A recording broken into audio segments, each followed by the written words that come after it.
Let's get educated. That's why we're here, to bring you the stories impacting K-12 classrooms and college campuses. It's time for a little education. Hey you, hey me, and David makes 3. Boy, do we have a special treat in store for you. Tonight, at 7 p.m. Central, we've got our after-school election special. Yes. David, Dr. Jake Jacobs, Alex Newman, and me, Amoa. We'll be discussing everything that went down within the last 24 hours. I have no sleep. I'm tired. And don't worry, I'll be there for you. We're going to talk about what it means for the next 2 years and 2024. So please join us tonight in just a little bit of time at 7 p.m. Central. Yep, speaking of the election, tomorrow night, Dr. Jake Jacobs, will be wrapping up his new series on a brief history of American political parties. Part 4 focuses on the Republican fight for civil rights and American prosperity. Definitely don't want to miss that one. If you haven't been able to catch the first 3 parts, simply download our Freedom Project Media app to begin watching. All right, but for right now, we're going to talk about a father and a pastor who in North Carolina, he brings the wrath. All right, he lectured a school board on their failure to protect children from evil while being perfectly content to watch them all be just dumbed down. David, I know this is a story that that makes you just say amen. Shout amen, actually. Exclamation points, bold, underline, boom, is my reaction. When I saw that video, man, I was really fired up. So a conservative, they're calling him an activist, right? A pastor and father in North Carolina is going viral. This video is amazing. You're going to see it in a minute. After torching a woke school board's equity initiative during a meeting earlier this month, and his remarks before the Wake County School Board, I'm going to try to get his name from the video. It's John Amanchukuwu. He slammed the officials for worrying about a diversity office when achievement numbers for black students in particular in core subjects there were abysmal. Watch this and get ready. Fasten your seatbelt. Luke chapter 17:2 says, "It is better for a person to have a millstone tied around their neck and to be thrown into the sea than for anyone to harm or damage a child." The reality is this: God is going to judge every last one of you for decisions that are made on behalf of children. You know, this past year we spent $1 million on a diversity office. And how did that benefit black children? How did it benefit children in general? Well, 78% of 3rd through 8th grade black students are not proficient in math in Wake County. We're wasting taxpayer dollars putting money towards this diversity office that's not benefiting those who need it the most. 66% of 3rd through 8th grade students are not proficient in reading. Black students, they're not reading on grade level. They're not performing mathematically, and they're not going to be able to get jobs in the fields like STEM. But we're wasting money on a diversity, equity, and inclusion office while we are failing black students in the name of diversity.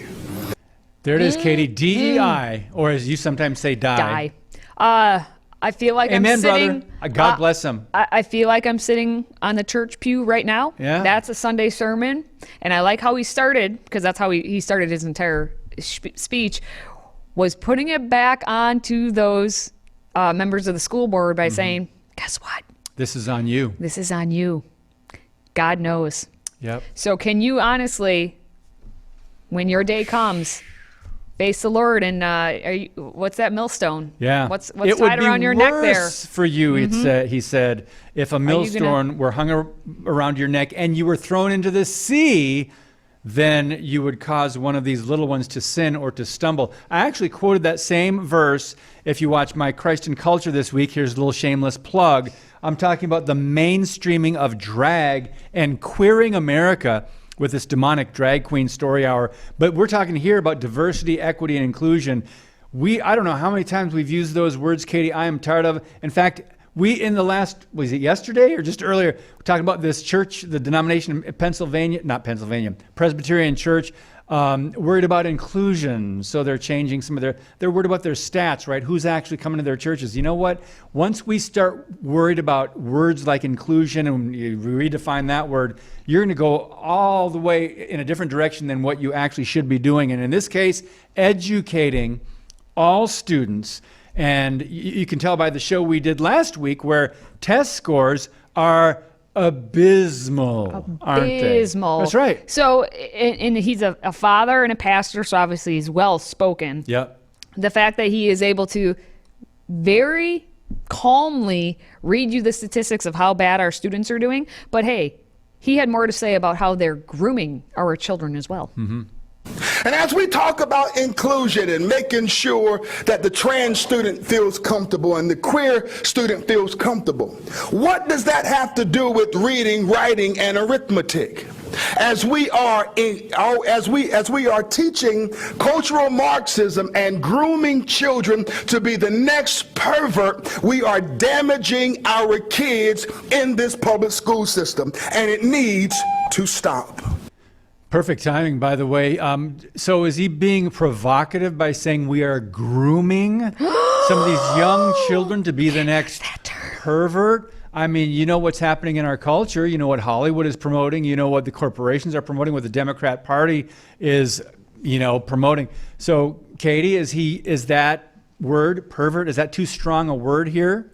You're not allowed to say many words depending on what as he said, the woke county. He went from Wake County to woke county. So who knows what you're allowed to say anymore.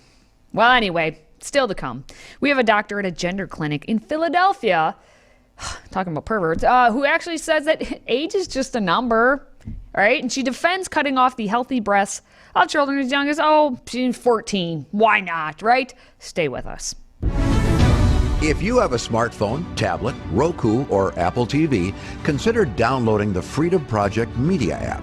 It's 100% free and includes all of our weekly shows, plus lecture series, archive programs, and award-winning animated videos for families like the Presidential Minute, Battles of America, and Heroes of the West.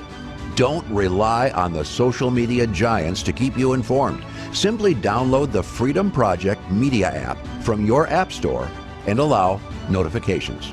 And we'll let you know when a new video is ready.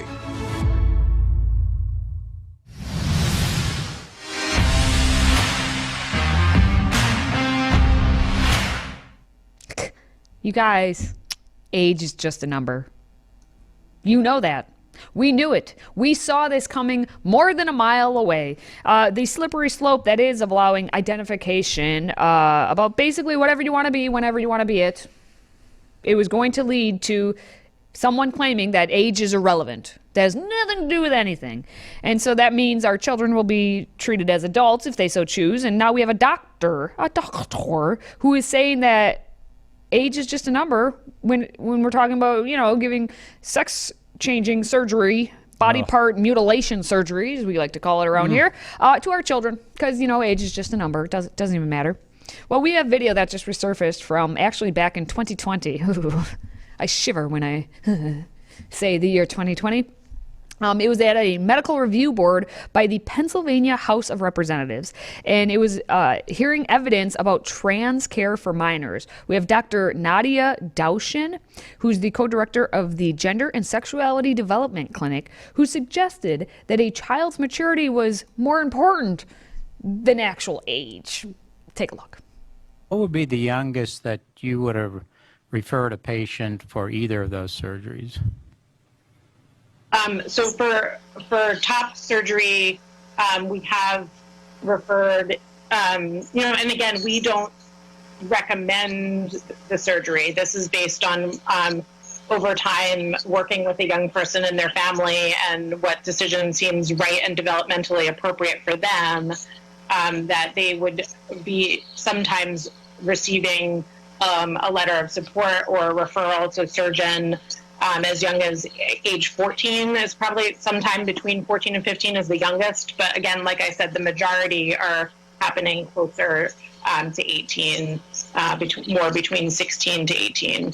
And again, I think it's really important to remember that age is a number, but as an adolescent medicine and developmental specialist, we know that where a child is cognitively and socially is more important than that exact number of their age. Did she say more important? Important. And nowadays, because I'm getting older as well, the so-called experts, let's put them in air quotes, experts, aren't that expert anymore. So when we have someone like her, who's probably about my age, honestly, saying that, well, you got to remember that age is just a number. It makes me think of what kind of education you were given to get that belief in you that, well, I mean, whatever she said she was, a developmental something expert in this and that, because age is just a number to her. This just shows me how depleted our overall education has been, even for who she is. Well, even aside from education, what's the underlying reason or purpose that they're asking this question now? What does age really matter? I mean, 18, 16, 14, 12, 10. Well, I mean, you're just going down another couple of years. What does age matter? I could say so much right now, but NAMBLA, I don't know if any of you guys remember that organization. It's the National American Man-Boy Love Association, NAMBLA. And this is what they're trying to do. They're trying to erase any barriers or restrictions when it comes to sexual contact or activity or relationship with people of different ages, adults and children. So they want to treat children in a way as they would adults. So when you talk about these, what they're calling top surgeries, right? Why should that really matter? 14. I mean, yeah, thank you for putting this up there. The number of chest surgeries for transgender children jumped fivefold in 3 years. Just look at that graph. Katie, look at that graph. Will you look at that? Well, look at that line. I mean, that's not really a kind of incremental thing. That just shoots up. It's almost exponential. And it's going to continue. It will continue because of the promotion of this as normal. They're normalizing this. And again, they're trying to erase age barriers, gender barriers, and yeah. Well, what David, could go wrong? this is because as adults, we need to treat our children as they're adults when it comes to talking about adult things. But when our children become adults, then we have to treat them back like children because they've decided to take out, massive loans or they just can't do anything of like responsibility. But we must give them responsibility about, whether or not they're going to have kids someday, because apparently 14-year-olds, they know all about that. The questions about fertility, these are important ones that we discuss with patients and families early on and often. So we certainly have discussions prior to starting puberty blockers and prior to starting gender-affirming hormones, testosterone or estrogen. Transgender youth and their families, just like everyone else, may are aware of the fact that there are other ways to build families beyond having a child biologically, right? That folks can adopt as well. And many transgender children and adolescents are interested in having biological children, and many are not interested in having children at all, or are interested in adopting. And this, my friends, is why society is doomed.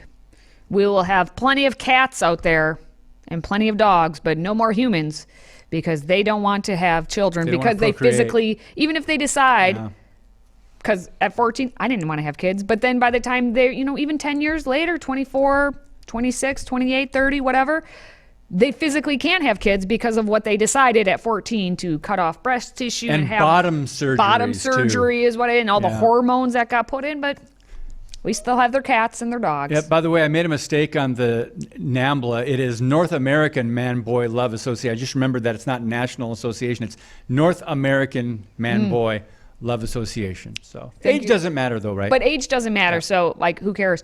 I'm just going to leave you with this little statistic here, David. Yep. Researchers from the University of California at Los Angeles' Williams Institute estimate that more than 1 in 100 13 to 17-year-olds now identify as transgender across the U.S. Among 18 to 24-year-old, the rate drops to 1 in 200 individuals. I bet if you go a little bit older, it's going to drop even more and more. It's because they are getting our children now, and now they're getting them at lower and lower Yep. ages. So get ready for whatever's about to come.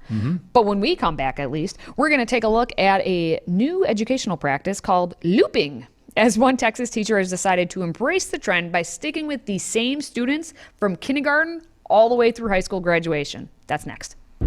Today's show is sponsored by our friends at MyPillow. Save up to 66% on pristine quality bedding, towels, slippers, signature pillows, and much more when you use the code EDUCATED.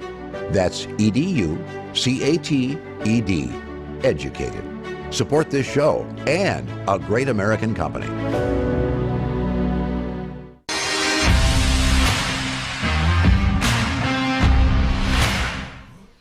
I'm always filled with questions. David, Yes. would you want to have the same teacher for 13 years of school? No. Okay, well, I mean, First homeschool reaction, kids. I don't know. You homeschool kids probably are like, you're well acquainted with this. Hey, mom. Hey, dad. You know what it's like. But what if we had this for all schools? Okay. Mark Rogers, who we're going to talk about, was a calculus teacher, and now he's teaching kindergarten. Okay. What? Yeah, he's a teacher in the Austin, Texas area.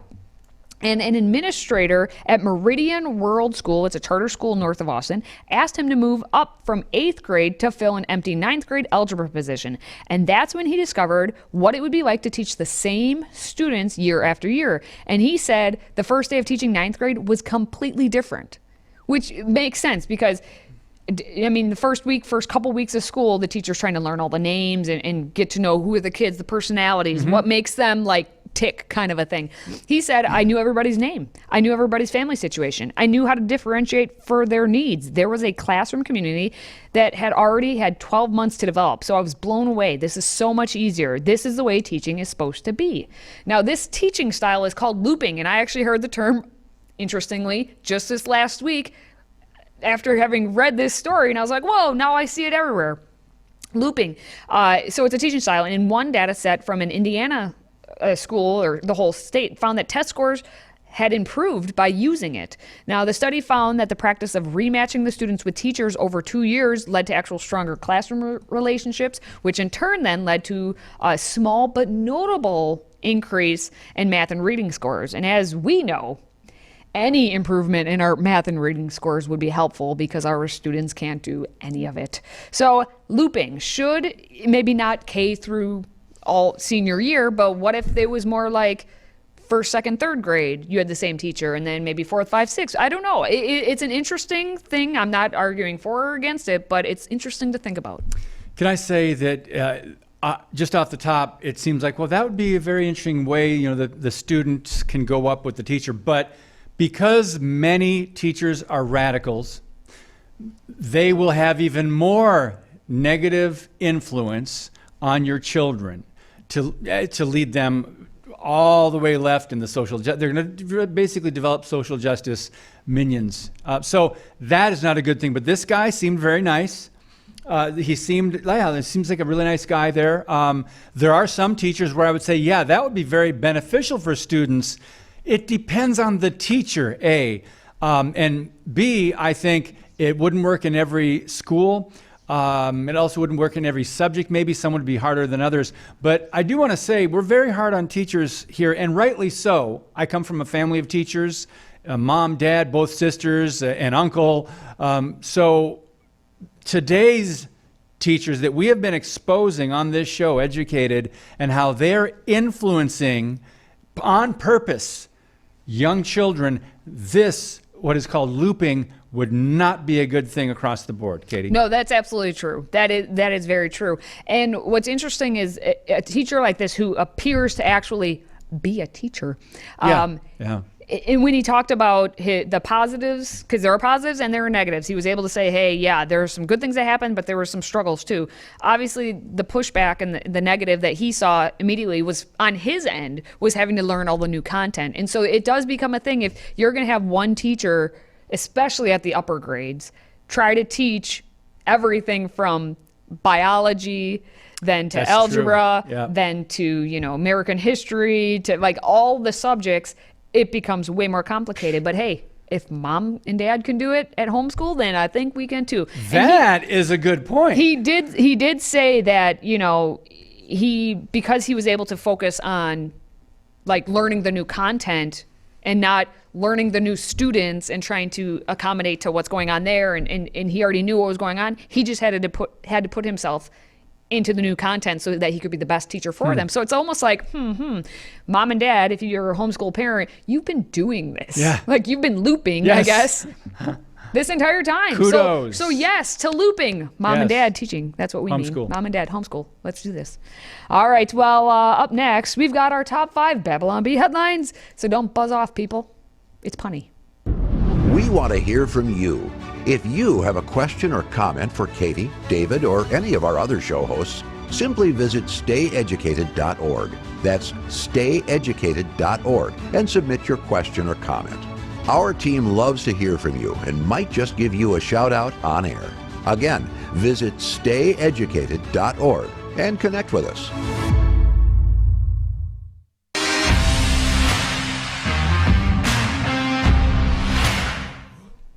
All right, before we wrap up the show today, let's take a look at everyone's favorite satire site, the Babylon Bee.